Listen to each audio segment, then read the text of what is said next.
Through all of the artists studied during this course, I discovered one value expressed by many that I found to be especially powerful. The expression of desired unity through painting, architecture, and song is meaningful and present throughout many pieces of Hispanic art. The specific artists that I found to strongly represent this value are shown here. First is Pablo Picasso, a 20th century painter involved in the Cubist movement. Then there is Oscar Niemeyer, who died only 4 years ago, an architect known for his free-flowing design. And lastly is Celia Cruz, the queen of salsa, from Havana, Cuba, who has created more than 70 albums of beautiful music. The first artist that represented deep value of a desire for unity within his art is Pablo Picasso.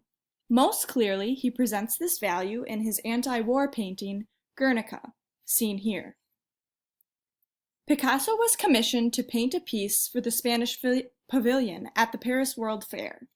The theme of the fair was a celebration of modern technology, but Picasso decided to paint the scene from the Spanish Civil War happening after hearing the news of it.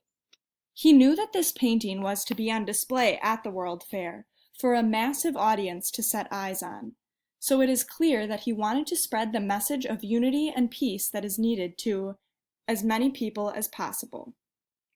Millions of people viewed the painting at the fair. On April 27, 1937, Hitler's German Air Force bombed the city of Guernica simply to test out new bombing techniques and terrorize the area. 1,600 civilians were either injured or killed. Clearly, this time in history for Picasso, a Spanish man, was one of great conflict, violence, and war.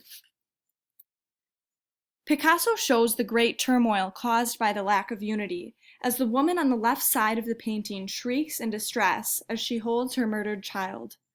Notice her dagger-like tongue that appears on many of the figures in the painting, showing the harsh reality of a lack of togetherness. Appearing in the bottom of Guernica, an injured man grasps a broken sword, the bottom of his body covered up by other figures in the painting, adding to the chaos and brokenness of the image. Also notice the colors that Picasso implemented in Guernica and a similar painting of violence and war by him, Massacre in Korea. Almost the entire palette is in shades of gray, creating a gloomy and overcast feel.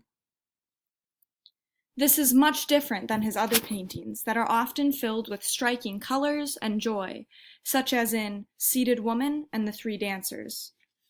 Picasso's color choice in Guernica shows the negative impact the events had on him and the lives of the Spanish people during this time.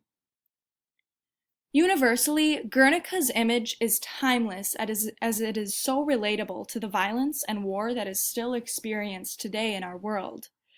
Picasso's experience and reflection upon the Spanish Civil War invite us all to think about how unity could make the world a brighter and more beautiful place. In the world of architecture, Oscar Niemeyer also portrayed this value, especially in his work of Brasilia, the federal capital city of Brazil. He was commissioned in 1956 alongside urban planner Lucio Costa by President Kubitschek to build a new capital. Costa created the plane-shaped layout of Brasilia with the intent that the fuselage portion would be work buildings and the wings would be filled with housing. Then the said buildings created by Niemeyer added landscape to the flat area. Lord Foster said of Niemeyer's architecture in Brasilia, "There's a wonderful optimism and beauty and light about them.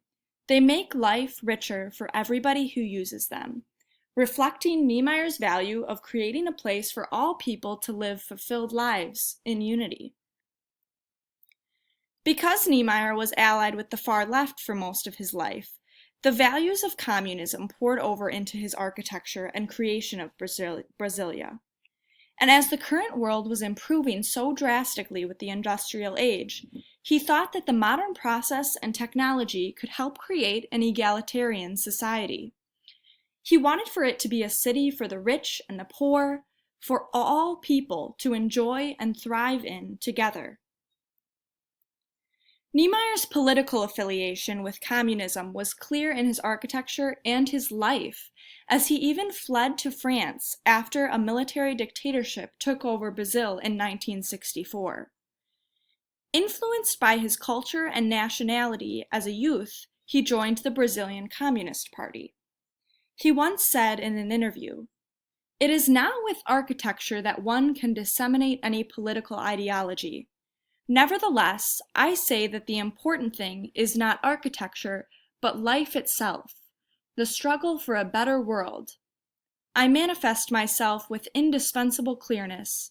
I am a man like any other one, who struggles against social injustice." Through his words and actions in building Brasilia, Niemeyer had a strong desire for unity and equality in the world. Unfortunately, Brasilia did not turn out to function the way Niemeyer had hoped for, despite his wondrous creations seen in the next few images. About 2.5 million people now live in Brasilia, when it was originally intended for about 500,000, and today, Brasilia is solely occupied by the rich. The poor have been pushed out to satellite cities, and it has become a sort of office campus for the government. Niemeyer reflected a want for a utopian, united location, and proved with his city that although unity can be difficult to obtain, it does not mean we should stop striving for it in our creations. Lastly, Cuban singer Celia Cruz sent a message of strength in unity through her song Burundanga. Here you will see her performing the first portion of her song.